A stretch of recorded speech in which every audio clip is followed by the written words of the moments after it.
Then, by the wonders of technology this morning, we are joined by the good people of Ellen and Inverurie and Stonehaven. So let's give them a little cheer. Hello. Really hope you're there. Hopefully you are. Okay. Every single person in the world, it seems to me, can be divided into one of two categories. The first group is you've got a goal or a target or something that's happening in the future, and your immediate response to the goal is to plan. Right? So immediately you think, right, I'm going to make a little schedule, I might even color code it, and then I'm going to work gradually towards the goal until it's complete. Hands up if that's you. You can join in if you're on the screen as well, but yeah, okay, that's some people. Now, the other group of people is kind of the opposite. It's you have a goal, there's something happening in the future, and your immediate response is not, I must plan, but, well, we've got loads of time left, so I'll start tomorrow. Hands up if that's you. Yeah, I am definitely one of those people. And the truth is that we tell ourselves, those of us who are in that category, well, you know, I'm energized by the thrill of the last minute. You know, it's like I can see that deadline coming and I just feel excited and I do my best work. And lots of people, if you've ever done one of those personality type profile things, they always say, no, that's just as valid, you know, and you do just as good a work at the last minute. Now, my confession is that there's another word that could be used to replace excitement and thrill of the last minute, and it's the word stress. And during my A-levels, when all of my friends were planning and, you know, they'd got their color-coded revision timetable and they were carefully working through the subjects, I was mostly having barbecues. And then it got to the last night before every exam, and that would be the moment where I tried to find the textbook and failed, and where I tried to find my notes and failed. And it was the most stressful period that I'd ever had in my life. And so for 5 years after I did my A-levels, I didn't take a single test or a single exam. I didn't even allow myself to learn to drive because I knew how stressful exams and tests are. And eventually, the call of God sort of caught up with me, and I knew I had to go to Bible college. And so I went there, and of course there were exams. And so this whole thing about the thrill and the excitement of the last minute sort of caught up with me again. And it was very stressful. And I've said before that I was most looking forward to the time when I would be walking across a platform a bit like this, and there would be a man wearing a funny hat and a gown, and he would shake my hand, and we would kind of both stand there holding a piece of plastic pipe, pretending it was a certificate, and then and then I would walk off. Well, on the day, having shaken the man's hand and held the plastic pipe, I got to the other side of the stage and I got to the floor and I did a little dance and a little cheer and a kind of fist pump and I was just so thrilled. And my lecturer, one of my lecturers who's a really godly man, he sort of leaned across and he went, "What are you doing?" And I said, "Well, I'm just so thrilled I never have to sit another test or another exam for the rest of my life." And he said this, "Dear boy, you'll be facing test after test for the rest of your life." It's true, isn't it? Particularly as Christians, we face test after test after test. Most days, our circumstances or people around us bring us to a point where we are examined, where our character is called into question, and whether we have to make a decision to do the right thing or the not so right thing. We face test after test. Now, we might want to say as Christians, well, actually, I've been a Christian for quite a while now, and I'm sort of past that bit. You know, I've matured, and I don't really face tests in the same way anymore, to which I would want to say, absolute rubbish. You know, if you take the example of Jesus. Jesus has this incredible encounter with God at his baptism. He's filled powerfully with the Holy Spirit, and the very next verse in Luke chapter 4, verse 1 is this: Jesus, full of the Holy Spirit, left the Jordan and was led by the Spirit into the wilderness, where for 40 days he was tempted by the devil. If Jesus was tempted, we'll be tempted. The Christian life is made up of all kinds of trials and tests and temptations. And as Christians, you know, if you want to say, well, I'm not facing any tests or temptations, well, check your pulse because you might have passed away during the worship. Just a little joke there. This is We're in a series right now on relationships, and we've come to a point in the story of Joseph where Joseph faces an enormous test, which is this huge temptation that he's faced with, and he does the right thing. So let's read about that. So Genesis chapter 39 we're going to read from. It's going to come up on the screen as well. I'm going to read from verse 1. Now Joseph had been taken down to Egypt. Potiphar, an Egyptian who was one of Pharaoh's officials, the captain of the guard, brought him from the Ishmaelites who had taken him there. The Lord was with Joseph so that he prospered, and he lived in the house of his Egyptian master. When his master saw that the Lord was with him and that the Lord gave him success in everything he did, Joseph found favor in his eyes and became his attendant. Potiphar put him in charge of his household, and he entrusted to his care everything he owned. From the time he put him in charge of his household, from the time he put him in charge of his household and of all he owned, the Lord blessed the household of the Egyptian because of Joseph. The blessing of the Lord was on everything Potiphar had, both in the house and in the field. So Potiphar left everything he had in Joseph's care, with Joseph in charge. He did not concern himself with anything except the food he ate. Now Joseph was well built and handsome, much like my good self. And after a while, his master's wife took notice of Joseph and said, "Come to bed with me." But he refused. "With me in charge," he told him, "my master does not concern himself with anything in the house. Everything he owns he's entrusted to my care. No one is greater in this house than I am. My master has withheld nothing from me except you, because you're his wife. How then could I do such a wicked thing and sin against God?"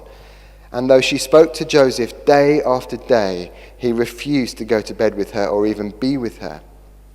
One day he went into the house to attend to his duties, and none of the household servants was inside. She caught him by his cloak and said, "Come to bed with me." But I just imagine she's like a Russian shot putter or something like that. Anyway, but he left his cloak in her hand and ran out of the house. So we're in this series on relationships, and the truth is that relationships are often tested. You know, there's always pressure on relationships in different ways. And some of those pressures we've seen over the course of the time we've been looking at the story of Joseph, and some of them are still to come. But one of the pressures on relationships, especially marriage relationships, is temptation. The enemy knows that the best way to wipe somebody out, to wipe out marriages, to wipe out relationships, to take somebody who is absolutely right in the heart of a church and move them out of the way, to get rid of brilliant ministries, or even to take down whole churches, is to tempt one good man or one good woman into sin, and in particular into sexual sin. And so what we're going to do is we're going to look at Joseph today, and we're going to ask ourselves, how do I pass the temptation test? What can I do to take a stand against the enemy and all of his works? And the first thing that we learn from Joseph, from the story of Joseph, is that he sought out and lived in the presence of God. Later in the story of the Old Testament, we find one of the most courageous leaders that God's people ever had, which is, of course, Joshua. And Joshua is an amazing leader, and he's the kind of person who doesn't ever seem to allow the situation or the circumstances to get in the way of doing a courageous and right thing. So just thinking about the time they sent spies into the promised land, and the spies came back and they said, "It's amazing. It's everything that we've ever wanted. It's everything that God has promised us. It's flowing with milk and honey." And then most people continue to say, "But there are also big giants in the land, and they're too big for us and we can't go." And it was only Joshua and his friend Caleb who said, "No, God is with us.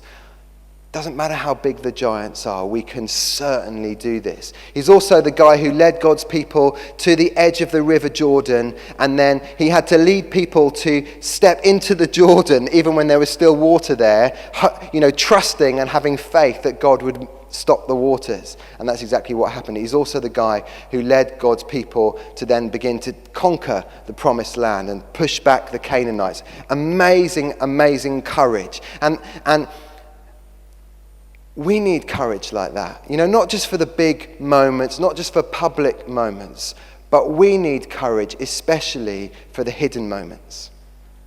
For when nobody else will ever know. We need the kind of strength of character and depth of personality and strength of courage that Joshua had. But where did he get that courage from? Well, it seems to me he got that courage from living in God's presence. You just have to wind back to Exodus chapter 33. You see Moses meeting with God in this thing called the tent of meeting. And in 33 verse 11 it says this: "The Lord would speak to Moses face to face as one speaks to a friend. Then Moses would return to the camp, but his young assistant Joshua son of Nun did not leave the tent." Joshua was somebody who was shaped, his whole person, his whole being was shaped in the presence of God. And it's the same for Joseph. In verse 2 of the passage that we read, it says, "The Lord was with Joseph." And in verse 3, "The Lord was with him." And I read a whole bunch of commentaries on this passage, and they all said that this isn't just technical language. This isn't just, God was there, or God, sort of was keeping an eye on Joseph, or God was sort of swooshing the clouds out of the way and peering through the hole at Joseph. It's the language of intimacy. It's the language of presence. God was with Joseph. He'd lived in God's presence. The preparation for this temptation, this moment of extreme temptation, was the days and months before that when he'd lived and steeped and soaked in the presence of God. If you're somebody who regularly faces temptation, maybe you're the kind of person who for your work you often have to go and live in a hotel somewhere and be away from home for extended periods of time, and you face extreme temptation in those moments. Or maybe you're someone who often finds yourself with a computer in your house when nobody else is there, and you know that you're going to face temptation in those moments. The best preparation that you can make for those moments is to steep yourself and soak yourself in the presence of God. I love that story in Numbers chapter 17 where Aaron, who's the high priest, he takes his staff, his walking stick, and he takes it into the presence of God, into the Holy of Holies in the tabernacle, and he leans it against the Ark of the Covenant in God's presence, and then he leaves it there. And then they go back the next day, and this staff isn't the same. It actually says Aaron's staff had not only sprouted, but had budded, blossomed, and produced almonds. I don't know why almonds, but there you go. In God's presence, we grow.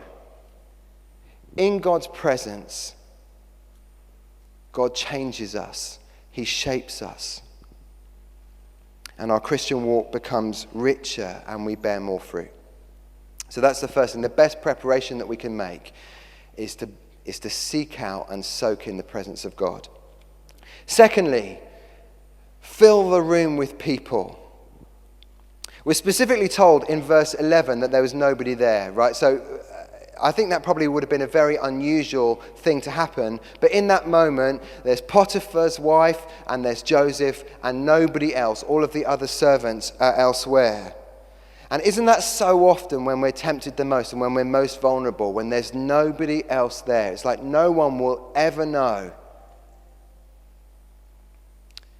Lots and lots of people in our church, I'm sure, face moments when it's like, if I do this thing, I'm pretty sure no one will ever find out.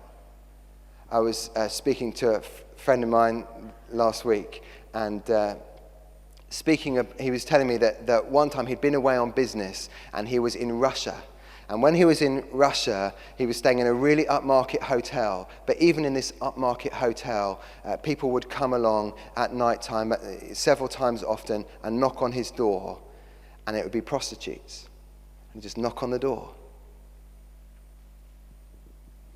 Also heard about somebody recently who was away on business and they had gone for a massage. And whilst they were having this massage, the masseur then said, "Would you like a happy ending?" Now, I don't know what that means, but I'm pretty sure that his marriage vows would have disallowed it. And I know that for lots of us, this whole thing about porn and the internet and stuff on TV is a real issue for us. And for so often, it's no one will ever know. Well, what do you do in that moment when you're pretty sure that no one will ever know, when you're utterly alone? Joseph begins to mentally fill the room with people. Verse 8, he says this, "My master does not concern himself with anything in this house. He's entrusted it all to me." So in his mind, now his master is in the room. He's imagining what his master would say, what the consequences would be of his master hearing about that thing, finding out about it, how devastated his master would be with his wife's infidelity, and the consequences of that, which would surely be horrible. Verse 9, he says, "No one is greater in this house than me." So into the bedroom now comes the whole household. You know, it's like the master's there, you know, just at the foot of the bed, and now there's all these other people in the room as well. Imagine if they'd found out, and what the consequences would be if a single person in the whole of this household was to just get a slight suspicion that something had happened. It's as if he's bringing all these people into the room, all the people who would be affected by his actions. He's trying to ram home to himself. Probably no one would ever find out, but if they did, what would be the consequences? I was at a seminar about 2 or 3 years ago by John Wright, who is with his wife Debbie. They're just about to take over from John and Ellie Mumford, leading the Vineyard movement in the UK. Remarkable leaders. And he was talking about how do you make sure that you keep going for the long haul, that you stay faithful to God and you stay faithful to your spouse for the long haul. And he said what you need to do is make a list. Sit down one day with a piece of paper and a pen and write out the list of who are the people who would be devastated if I was to have an affair. Top of the list, my spouse, my wife, my husband. If I had an affair, they would be devastated. It would probably, or it definitely would damage my marriage. It might even permanently ruin my marriage. Next on the list, my children. My children would be inconsolable. And over time, almost certainly, my children would become distant from me. The trust would be broken down, and they might even over time become estranged from me. I might never see my children. My friends, they wouldn't know what to say. They try to understand, but they'd be devastated. My family would be mortified. I'd find it incredibly difficult to be in church if people knew. And you could just go on and on and on. If you're somebody who regularly faces temptation in any area, make a list. Of course, even when you're completely alone and there's a genuine reason for believing that no one would ever find out, you're still not alone. Joseph in verse 9 says this, "How could I do such a wicked thing and sin against God?" You might think, no one will ever know. This is totally secret. This is just between me and this person or whatever. And the truth is, all of heaven is looking on. All of heaven is looking on. So you say to yourself, no one is here, but God is here. Joseph filled the room with people. Thirdly, he fostered an attitude of gratitude. It's the oldest trick in the enemy's book, isn't it? To draw our attention to the one thing that we can't have, draw our eye away from all of the manifold blessings of God, all of the richness and the abundance of all the things that he's given us, and to focus on the one thing we can't have. Isn't that what he did to Eve?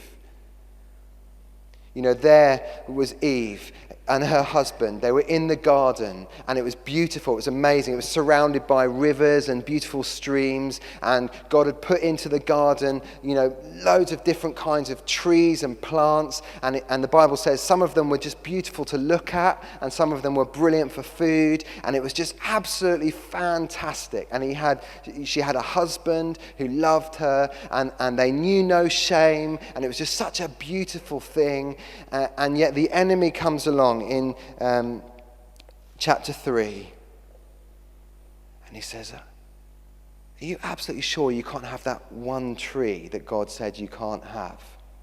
And it says in Genesis 3 verse 6, the woman saw that the fruit of the tree was good for food and pleasing to the eye and also desirable for gaining wisdom, and she took some and she ate it. In her heart she was saying, it doesn't matter all these amazing, bounteous, rich gifts that God has given me. I want the one thing that he hasn't given me. Such a dangerous position to be in when we focus on what we can't have.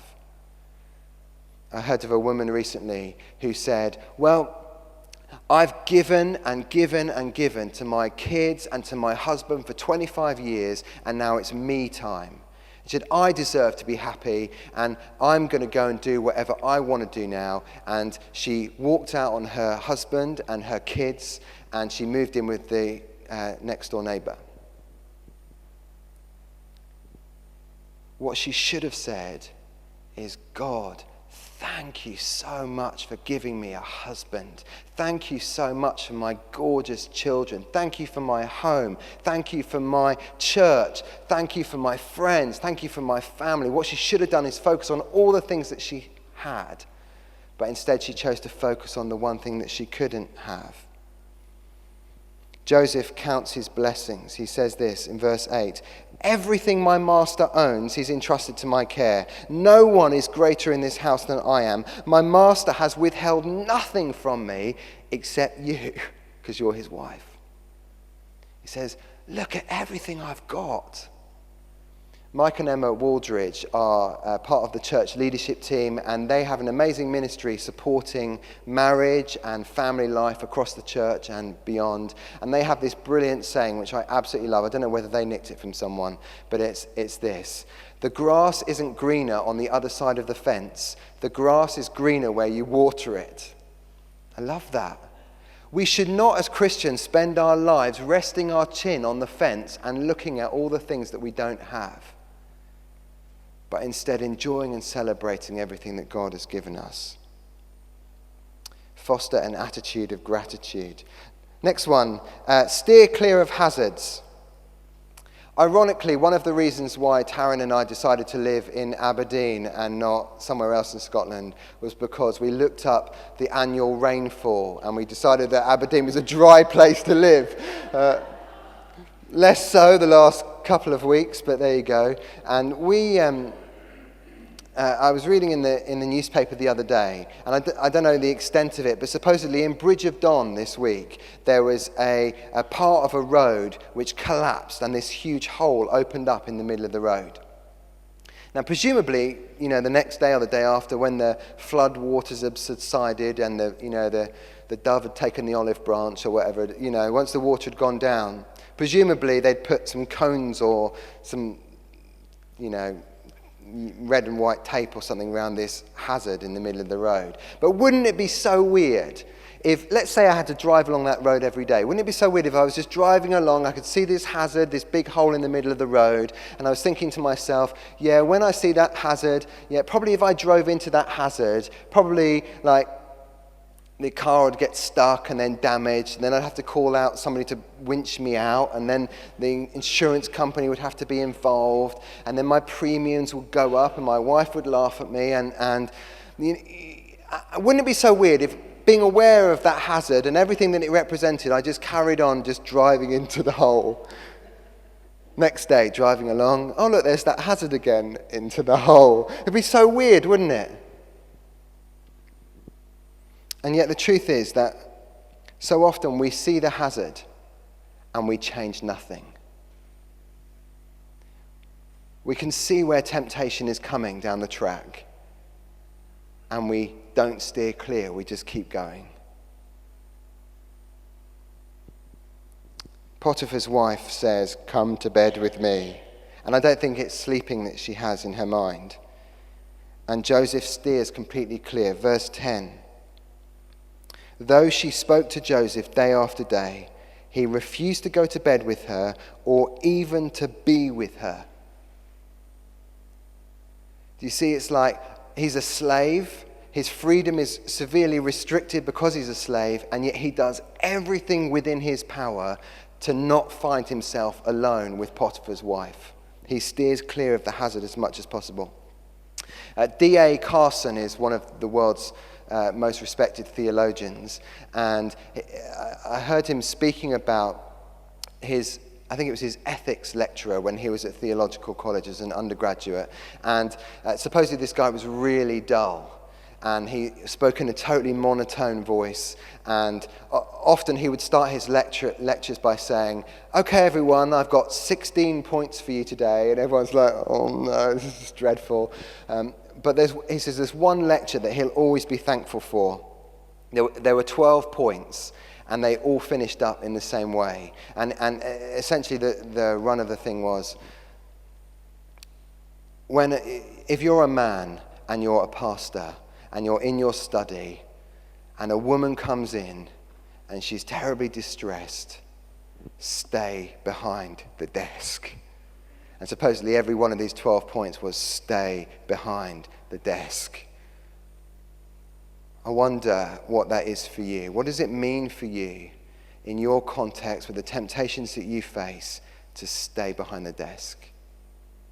Billy Graham, one of my heroes, has never had an accusation of sexual infidelity or anything like that ever in his life. And no one has even tried. And the reason is because he's made a decision right from the start to never travel alone with a woman who isn't his wife, and to never eat alone with a woman who isn't his wife.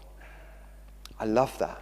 The kind of deliberate intentionality of, I'm just going to decide in advance how I'm going to live my life in order to protect my marriage. And actually, just so you know, if you're in our church and you're in any kind of position of pastoral care, you're a small group leader or you're leading some kind of ministry or you're on our staff or whatever it is, there is actually never a reason to be pastoring a woman if you're a guy or vice versa, because there are loads of women and loads of guys in our church. However, I fully recognize that for a whole bunch of us in our church, we don't get to choose who we travel with because our boss decides that. You're traveling alone with somebody because that's just how it works out. You don't get to choose those kind of things. And so you've got to decide, how does this play out? How do you live? And so I've asked a bunch of people who regularly travel in our church, what do you do in that moment where you've kind of flown to another country, you've checked into your hotel? What do you do? Do you hang out together? How does that all play out? And one person said this. He said, "What I do is when we get to the lift, having checked in, I turn to the girl or the woman and I say, 'I'll see you in the morning.'" I said, "What? So you don't socialize at all in the evenings?" "No. I've just decided that's the safest way. That's what I'm going to do. I take room service in my room, and that's just how it works. And that way, there's never any question." Somebody else I spoke to said, "Well, no, I think it's, for me, I prefer to have a meal with someone because I think it would be a bit odd if I didn't, but I never drink alcohol in those moments because I know that drinking alcohol would change the way that I saw the situation." And a few other people said a few different things, but here's the point. Every single person said, plan ahead. Don't be taken by surprise by that moment and not have thought it through. Talk to your spouse and say, what do you think is appropriate for me to do in those kind of situations? How would I keep myself safe? Plan ahead. So, steer clear of hazards. Lastly, cowards stay. I just as with regards to nothing at all, I designed that little phrase there to rhyme with Howard's Way, and I realise that most of you have got no idea what Howard's Way was. Hands up if you know what Howard's Way is. Hands up if you have no idea, you've never heard the phrase Howard's Way before. Oh my goodness. Okay, well there, we'll just move on from that. Verse 12. She caught him by his cloak and said, "Come to bed with me." But he left his cloak in her hand and ran out of the house. I've never been in a fight. I've never punched anyone. No one's ever punched me. And that's not because I'm a very chilled out person, although I am quite a chilled out person. It's because I'm very afraid of pain. And so I avoid pain at all costs. And at school, I had the reputation as a total wimp and a total coward, because whenever there was a fight kicking off, I just ran away.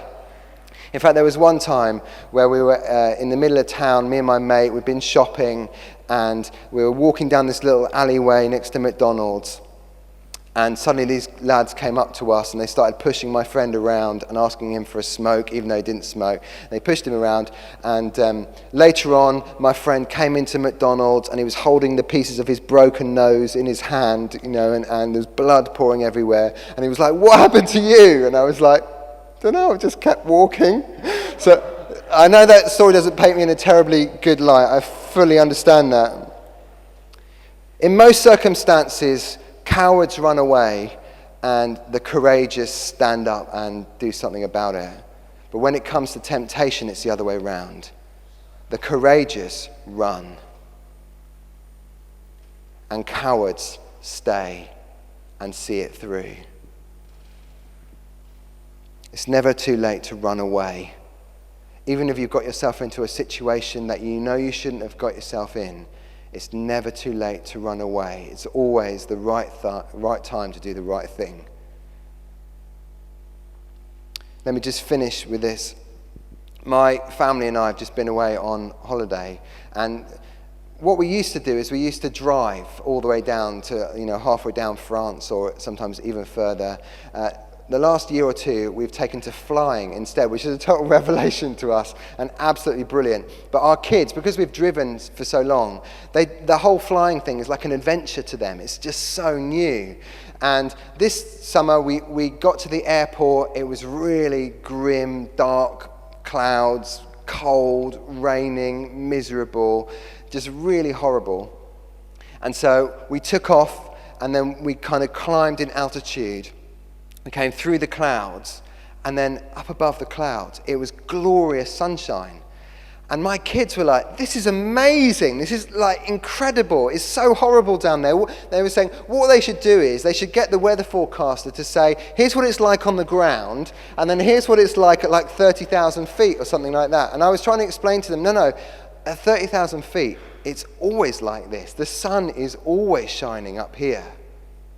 We're just not always aware of it on the ground. Well, there is turbulence, that is true, yeah. But here's the point. For Joseph, in his situation on the ground, it must have looked utterly miserable.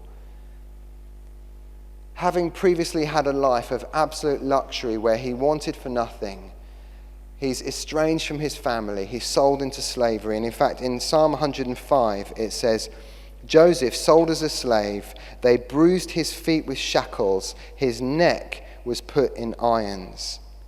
I can't imagine how utterly miserable his circumstances and his situation must have looked on the ground. But the author of the book of Genesis draws our eye away from his circumstances and his situation and all the way to God, who is reigning even in this situation. And so you see in verse 2, the Lord was with Joseph. Verse 3, the Lord was with him. Verse 5, the Lord blessed him. Later on, the blessing of the Lord. God is always at work, and he always reigns, even when we don't perceive it.